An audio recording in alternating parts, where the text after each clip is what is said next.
negara kita mayoritas Islam, tapi kok nggak maju-maju, kotor, jorok gitu. Sungai kita kotor, penuh sampah di mana-mana, sungai kita, laut kita, bahkan di jalanan orang buang sampah sembarangan, padahal mayoritas Islam. Ada juga statement yang mengatakan bahwa para ulama kita itu banyak mengajarkan tentang akhirat, tentang kesabaran, keikhlasan, dan lain sebagainya. Juga tidak mengajarkan tentang bagaimana mengejar dunia, bagaimana memajukan sebuah negara, dan lain sebagainya. Sehingga ya kita tertinggal walaupun mayoritas Islam. Ada juga statement-statement yang mengatakan, yang lebih sensitif lagi, mengatakan sering, jangan bawa-bawa agama, gak usah bawa-bawa agama. Justru gara-gara kita bawa-bawa agama, dikit-dikit agama, maka kita tertinggal, maka nggak maju-maju di situ-situ aja. Gara-gara kita sering bilang, ya agama, sebab apapun mau bilang agama. Udah deh, nggak usah bawa-bawa agama. Buktinya kita nggak maju-maju gitu. Nah itu statement-statement yang sering bergejolak gitu di negara kita tentang agama di dalam bernegara gitu. Nah, dalam statement-statement ini, saya ingin mengambil cara pandang dari seorang tokoh pahlawan nasional yang lebih dekat pandangannya, ya, karena tokoh nasional kita, tokoh kebangsaan kita, tokoh para pendiri bangsa dan kemerdekaan kita, salah satu founding father kita, tokoh ini menurut saya lebih cocok untuk bicara tentang agama dan negara, karena beliau lebih berkompeten di bidang itu. Nanti saya akan jelaskan di akhir video tentang beliau ini. Beliau ini adalah sosok tokoh kemerdekaan Republik Indonesia yang bernama Muhammad Natsir. Nah, kenapa Muhammad Natsir? Mari kita bahas di video ini ya. Dan nanti akan di akhir video akan lebih jelas tentang gagasan dan pandangannya seorang Muhammad Natsir. Saya menggambarkan tentang Muhammad Natsir ya, dari referensi-referensi yang saya baca. Paling tidak ada 3 yang menggambarkan tentang kenapa Muhammad Natsir ini layak untuk kita jadikan acuan dalam pandangan agama dan bernegara. Yang pertama ya, bicara soal NKRI, bahwa beliaulah ya yang kembali menyatukan Republik Indonesia Serikat yang dibuat oleh Belanda, disepakati dengan Belanda, yang untuk memecah belah Indonesia, berpotensi besar terjadinya pecah belah di Indonesia, karena Indonesia pada saat itu menjadi RIS, Republik Indonesia Serikat, federal, negara-negara bagian gitu. Sehingga Muhammad Natsir lah yang kemudian dalam mosi integralnya, gagasan mosi integral di dalam parlemen yang disuarakannya untuk kembali menyatukan yang namanya Negara Kesatuan Republik Indonesia. Sehingga hari ini kita rasakan negara kita, NKRI, Negara Kesatuan Republik Indonesia, dari beliau yang menggagas itu semua. Kemudian yang kedua, yang menggambarkan tentang Muhammad Natsir adalah beliau pernah menjadi sosok seorang tokoh pemerintahan tertinggi di Indonesia, yaitu sebagai Perdana Menteri. Tokoh pemerintahan, ya, posisi politik pemerintahan tertinggi di Indonesia yaitu sebagai Perdana Menteri. Namun, tidak seperti pemimpin-pemimpin kita yang ya akhir-akhir ini cukup mengecewakan, banyak pemimpin yang mengecewakan kita. Beliau itu sangat bersahaja sampai jasnya saja gitu, penuh dengan tambalan di mana-mana, sehingga ada robek sedikit itu beliau tambal, bukannya beliau menunjukkan keglamoran sebagai pemimpin tertinggi, pemimpin kekuasaan pemerintahan pada saat itu, tetapi bersahajanya beliau, contoh beliau itu mencontohkan bagaimana seorang Perdana Menteri namun dengan kesederhanaan sebagai seorang pemimpin.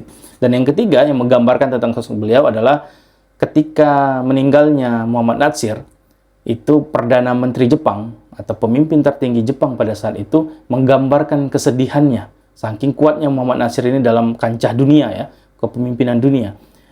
Perdana Menteri Jepang sampai menyebutkan bahwa berita meninggalnya Muhammad Natsir itu lebih menyedihkan, lebih mengejutkan daripada bom Hiroshima, Nagasaki yang dijatuhkan Amerika di Jepang pada saat Perang Dunia. Saking terkejutnya Perdana Menteri Jepang karena meninggalnya Muhammad Natsir. Ya, paling tidak 3 itu yang menggambarkan tentang siapa Muhammad Natsir dan kenapa dia menjadi layak untuk kita perbincangkan gagasannya tentang agama, terutama agama Islam yang mayoritas di Indonesia, dan relasinya terhadap negara. Nah, itu akan kita bahas lebih banyak di akhir video. Kamu bisa tonton video ini sampai akhir. Nah, sekarang kita bicara soal dari mana ya cara pandang atau narasi ya, narasi tentang negara-negara yang mayoritasnya Islam itu tidak maju. Mayoritas Islam, beragama Islam itu tidak maju gitu. Cara pandang atau narasi ini muncul dari mana sih kira-kira gitu. Maka saya melihat gitu, paling tidak dari Sunrise dan sunsetnya suatu peradaban. Sekarang kita bahas sunset dulu ya, di mana peradaban Islam ya, dimulai dari Khulafaur Rasyidin, itu para sahabat setelah Nabi Muhammad SAW yang meneruskan perjuangan Nabi Muhammad SAW, itu peradaban Islam itu tumbuh gitu, begitu luar biasanya. Mulai dari para sahabat tadi ya, para sahabat Nabi Muhammad SAW yang itu melakukan ekspansi, pembebasan negara-negara yang terjajah, negara-negara yang belum dibebaskan dan lain sebagainya. Kemudian berlanjut kepada dinasti Umayyah gitu, atau kekhalifahan Umayyah gitu. Walaupun banyak kontroversi juga ya di balik itu semua gitu. Kemudian kekhalifahan Abbasiyah misalnya, di mana disitulah ketika Eropa tertinggal gitu, ketika dunia Barat itu jauh tertinggal secara peradaban gitu, ilmu pengetahuan, teknologi, ekonomi tertinggal, maka di masa Abbasiyah inilah ilmu pengetahuan itu begitu luar biasanya, kemudian kemakmuran, kesejahteraan itu terjadi di masa khalifah ini. Terus sampai terjadi lagi khalifahan berikutnya, Bani Saljuk, kemudian Mamluk, sehingga sampai akhirnya itu di masa terakhir kejayaan Islam di masa Turki Utsmani ya, 1924 kan, runtuhnya Turki Utsmani gitu. Terakhirnya kekhalifahan Islam itu berakhir gitu.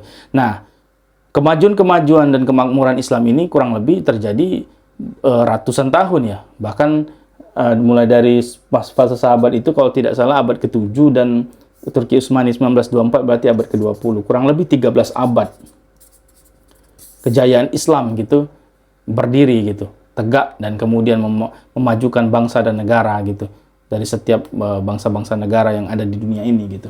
Itu luar biasanya kekhalifahan Islam pada saat itu. Namun telah terjadi sunset sejak 1924, di mana eksistensi tentang Islam itu sudah mulai turun gitu, sudah mulai tidak dibicarakan lagi dan sudah mulai dianggap tidak relevan lagi pada saat itu.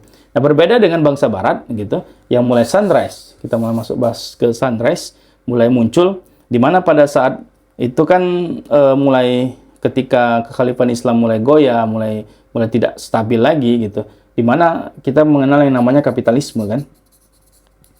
Kapitalisme inilah yang kemudian memunculkan revolusi industri gitu, di mana mesin-mesin produksi gitu, pabrik-pabrik, sehingga negara-negara mulai kaya, orang-orang yang kaya mulai banyak gitu, ekonomi mulai membaik dan lain sebagainya. Namun setelah kapitalisme kemudian menjamur di berbagai negara di dunia ini, muncul lagi kan antitesis, yaitu antitesis yang muncul katanya dari Karl Marx ya. Karl Marx yang disebut dengan Marxisme gitu. Di mana itu adalah perlawanan perlawanan kelas gitu ya, perjuangan kelas gitu, di mana gara-gara kapitalisme terjadi ketimpangan ekonomi, sehingga Marxisme itu menggagas bahwa kesetaraan itu antar kelas itu harus terjadi gitu. Tidak boleh yang namanya ada ketimpangan sosial, ketimpangan ekonomi yang terjadi. Maka Marxisme itu menjadi kuat, kemudian mengisi pikiran dan gagasan-gagasan tokoh-tokoh bangsa-bangsa yang ada di dunia pada saat itu. Nah, namun dari Marxisme ini ya kemudian muncul kan pemimpin-pemimpin yang berhasil membebaskan negaranya. Namun yang terjadi adalah terjadi otoriter gitu. Terjadi negara-negara pemimpin-pemimpin yang otoriter gara-gara penegakan dari nilai-nilai ini gitu. Ya walaupun banyak kontroversi juga, ada yang bilang sudah tidak murni lagi dan sebagainya. Tapi intinya adalah tercipta berbagai negara itu yang mulai otoriter terhadap kekuasaannya, sehingga muncul lagi antitesis baru gitu. Orang sudah mulai mempertanyakan dan mulai mempermasalahkan itu, sehingga yang hari ini kita dengar gitu, yang hari ini masih populer dan masih sunrise, yaitu tentang demokrasi. Siapa negara-negara yang menjunjung tinggi demokrasi, kedaulatan rakyat dan lain sebagainya, itu menjadi negara-negara yang mulai maju, mulai besar. Amerika Serikat misalnya gitu, dan lain sebagainya, yang mengedepankan sistem-sistem politik demokrasi, mengedepankan kedaulatan rakyat dan lain sebagainya. Maka nilai-nilai demokrasi inilah yang kemudian menjadi salah satu yang membuat negara-negara itu menjadi maju, makmur, dan sejahtera gitu. Nah, itu tadi ya, antara sunrise dan sunset. Ketika Islam mulai sunset, mulai turun gitu, dan sunrise-nya negara-negara Eropa, negara-negara Barat dengan sistem yang mulai bertransformasi menjadi negara-negara demokrasi dan sekuler bahkan gitu, kemudian naik. Nah, maka dari sunset dan sunrise inilah gitu, sunsetnya kekhalifahan Islam dan sunrise-nya peradaban Barat, itulah yang akhirnya membuat pola pikir, mindset, bahkan terbentuk narasi bahwa negara-negara yang mayoritas Islam itu tertinggal atau terbelakang gara-gara kejadian yang menurut saya karena sunsetnya peradaban Islam pada saat ini gitu. Itu ya. Nah, selanjutnya kita akan bahas tentang sejarah yang akan berulang. Ya, banyak tokoh-tokoh sejarah, para pakar-pakar sejarah yang sepakat bahwa mengatakan bahwa siklus sejarah itu pasti berulang gitu. Dia itu seperti siklus yang pasti berulang. Naik turun terus berputar gitu. Akan berganti silih berganti. Seperti halnya Islam lah kalau kita lihat ya. Sebelum datangnya Islam ya, itu kan masa-masa jahiliyah gitu. Maka Islam datang kemudian menjadi sunrise, muncul gitu, memajukan peradaban-peradaban dunia pada saat itu. Dan pada hari ini kita lihat itu sudah mulai menjadi sunset kembali dan peradaban barat kemudian naik dan timbul gitu. Nah, yang namanya sejarah itu akan akan terjadi siklus pergantian gitu. Berulang dan terus berulang. Nah, maka kalau kita lihat kondisi hari ini misalkan ya, tidak menutup kemungkinan ya, kita lihat beberapa negara-negara di Timur Tengah misalnya, seperti Arab Saudi misalnya, dan negara-negara teluk lainnya yang begitu kayanya, yang begitu makmurnya masyarakatnya, ekonominya tumbuh dan lain sebagainya, itu sudah mulai tumbuh. Negara-negara Arab Saudi misalnya tadi ya, negara-negara teluk seperti Qatar dan lain sebagainya, kita tahu bahwa negara-negara itu mulai tumbuh dan menjadi negara yang maju kan. Nah, kemudian ada juga Turki misalnya dengan militernya yang kuat, perekonomiannya yang juga kuat dan lain sebagainya. Itu menunjukkan bahwa negara-negara yang mayoritas Islam di dalamnya, yang memegang nilai-nilai Islam itu mulai tumbuh lagi kan, mulai muncul gitu. Nah, itu yang terjadi di negara-negara yang mayoritas Islam. Juga Malaysia misalnya, tetangga dekat kita gitu. Pun dengan Indonesia. Indonesia dengan mayoritas Islam, kita tahu bahwa berdasarkan data, informasi, dan optimistik yang kita lihat bahwa Indonesia ini akan menjadi negara yang besar, akan menjadi negara maju suatu hari.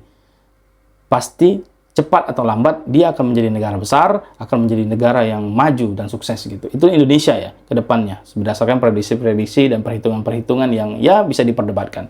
Tapi pertanyaannya adalah ketika Indonesia nanti menjadi negara maju, negara yang besar gitu, pertanyaannya apa yang menjadi pondasi peradaban dari Indonesia? Apa pondasinya? Apa peradaban yang menjadi pondasi kemajuan itu gitu? Sehingga daya tahan kesuksesan kemajuan suatu negara itu jauh lebih lama. Maka paling mudah adalah kita lihat tetangga kita. Tetangga negara kita seperti Singapura misalnya, Jepang misalnya, itu ya, Jepang, Singapura gitu. Itu yang menjadi pondasi peradaban mereka adalah etika mereka gitu. Adalah etik mereka, adalah praktik etika mereka yang mereka terapkan. Maka kita jangan heran ketika di Jepang kita meninggalkan barang misalnya, itu 1 hari, 1 bulan barang kita tidak akan hilang, tidak akan diambil orang. Karena di situ mereka menjunjung tinggi etik, kejujuran, kesopanan, dan lain sebagainya. Kemudian apa? Kebersihan misalnya. Jangankan sungai-sungai, bahkan di jalan-jalan pun bersih gitu. Karena setiap orang, setiap rumah yang punya sampah itu bertanggung jawab terhadap sampahnya sendiri gitu, masing-masing gitu. Nah, itulah Jepang budayanya, Singapura dengan budaya disiplinnya, dan kita semua tahu dengan hal itu karena mereka mengajarkan etika, berpraktik dalam etika, bukan dalam sebuah teori saja, tapi tentang praktik beretika. Itulah yang menjadi pondasi peradaban mereka, sehingga mereka menjadi negara maju dan cukup akan bertahan lama karena pondasi yang mereka miliki. Nah, bagaimana dengan Indonesia? Kalau Indonesia ya menjadi negara maju suatu hari nanti, tapi pondasinya menjadi lemah gitu ya. Pondasi Indonesia lemah gitu. Praktek korupsi di mana-mana gitu. Sudah tahu melakukan kesalahan, melakukan perbuatan buruk gitu dan lain sebagainya. Bukannya minta maaf, bukannya mundur gitu, malah membangkang, malah mengkritik balik dan lain sebagainya misalnya.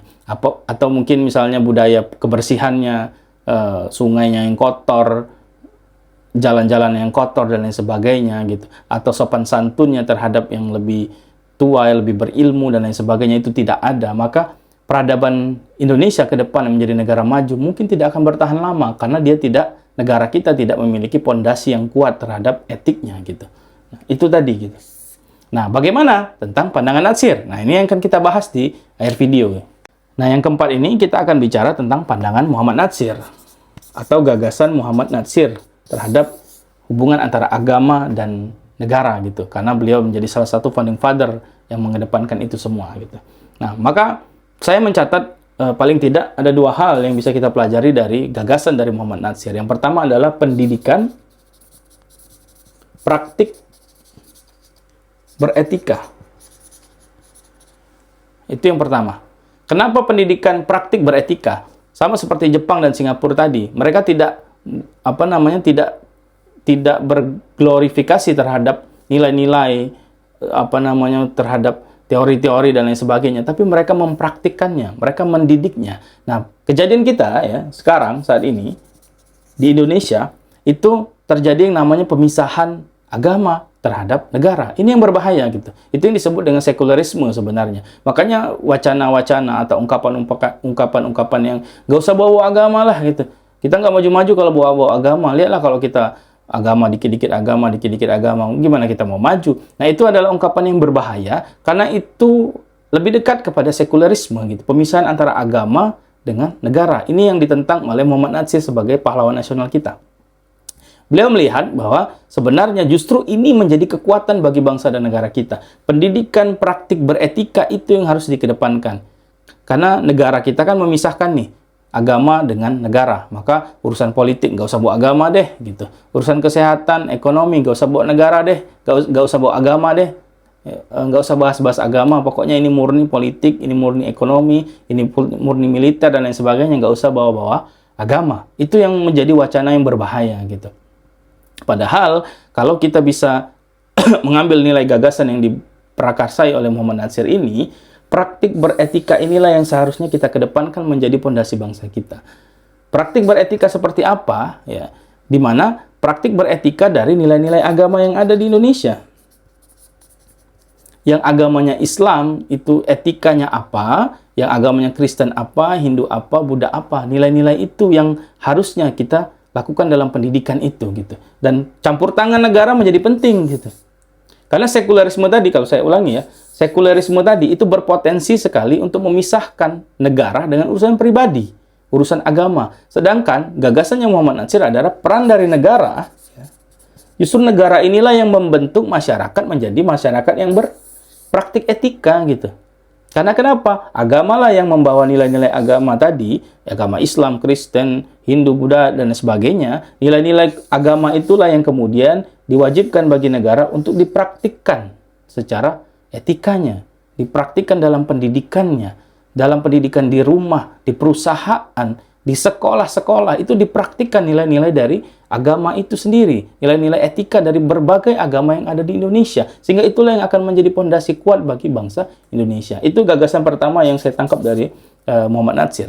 Kemudian, yang kedua adalah Muhammad Natsir menggagas tentang sistem dan penegakan hukum terhadap nilai etik, nilai praktik beretika, praktik etika di Indonesia, gitu, di negara kita Indonesia. Nah, teman-teman ya, kenapa Muhammad Natsir menggagas yang namanya sistem dan penegakan hukum?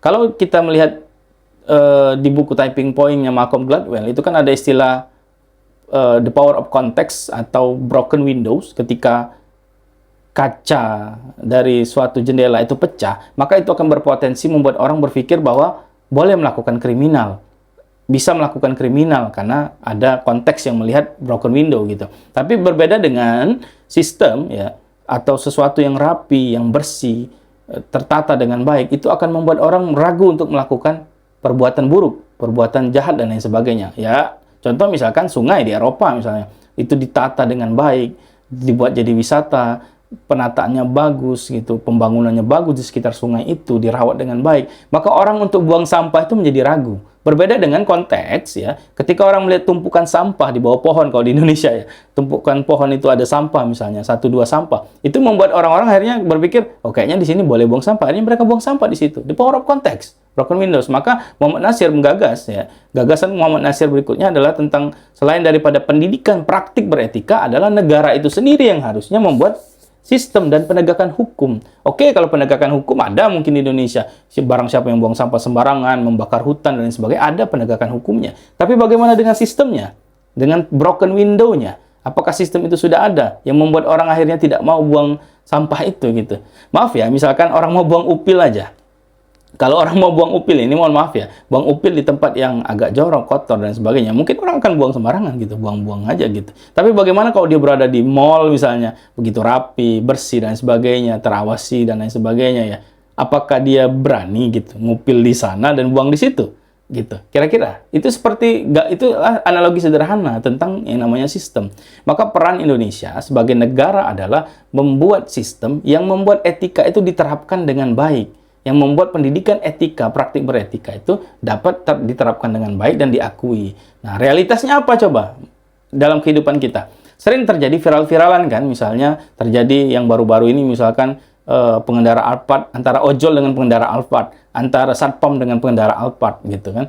Itu kan viral-viralan dulu, viral-viralan, kemudian netizen mulai bicara dan mulai tidak menerima itu karena itu tidak sesuai dengan standar nilai etik yang ada di Indonesia gitu. Kemudian viral, akhirnya apa? Klarifikasi dan minta maaf. Nah, harusnya negara hadir dalam bentuk sistem yang membuat bagaimana itu tidak terjadi. Bagaimana itu dicegah, perbuatan seperti itu dicegah, menjadi nilai yang diakui oleh negara, yang penegakan hukumnya juga dikuatkan, supremasi hukumnya terjadi, sehingga kejadian-kejadian seperti ini itu tidak terulang, karena bangsa Indonesia gitu, karena berdasarkan agama-agama tadi, itu menunjung tinggi etik yang luar biasa. Makanya satpam, ojol dan lain sebagainya yang tertindas, yang disakiti gitu, yang dilukai dan lain sebagainya, itu membuat kita geram dan kita marah karena bangsa Indonesia sudah seperti itu. Maka Indonesia sebagai negara harus hadir dalam bentuk sistem dan penegakan hukum gitu. Kurang lebih seperti itu gagasan dari Muhammad Natsir yang bisa kita ambil pelajarannya. Nah, sekarang kesimpulannya apa dari video ini yang cukup panjang ini? Mohon maaf ya. Maka paling tidak ada 3 kesimpulan yang bisa kita ambil. Yang pertama adalah bahwa sejarah itu ya siklusnya akan berulang, berputar. Maka Indonesia sebagai negara muslim yang mayoritas akan menjadi negara maju berdasarkan analisa dan hitung-hitungan gitu. Tapi apa yang menjadi pondasi dan akarnya tidak lain dan tidak bukan adalah pendidikan praktik beretika itu sendiri. Sehingga kita akan menjadi negara yang punya pondasi etik yang kuat sehingga lebih lama, long term gitu, menjadi negara majunya. Itu yang pertama. Yang kedua, bahwa negara itu punya peran, seharusnya punya peran dalam pendidikan praktik etika itu. Peran dalam pendidikan praktiknya, peran dalam membuat sistemnya dan penegakan hukumnya. Dan yang ketiga adalah Indonesia itu punya potensi menjadi negara yang lebih maju daripada Jepang dan Singapura. Jepang dan Singapura itu lebih dulu maju secara teknologi, ekonomi, dan lain sebagainya. Tapi landasan mereka, landasan etik mereka itu berdasarkan pola pikir, cara berpikir mereka, dari cara berpikir mereka sendiri, dari cara pandang mereka sendiri gitu. Berbeda dengan Indonesia, yang itu etiknya seharusnya berasal dari agama-agama yang majemuk, agama-agama yang banyak di Indonesia, yang nilainya begitu kuat dan narasinya tertancap kuat di pikiran-pikiran orang-orang yang memiliki agama. Yang Islam mayoritas itu percaya akan nilai-nilai agamanya, yang Kristen percaya dengan agamanya dan lain sebagainya. Justru dengan penerapan nilai etik ini di negara kita dan suatu hari menjadi negara yang besar, maka akan menjadi negara maju yang bertahan jauh lebih lama, jauh lebih besar daripada Jepang dan Singapura. Mudah-mudahan. Mungkin itu saja. Terima kasih sudah menonton video ini. Boleh komen, share, atau like kalau kamu suka. Dan sampai jumpa. Terima kasih.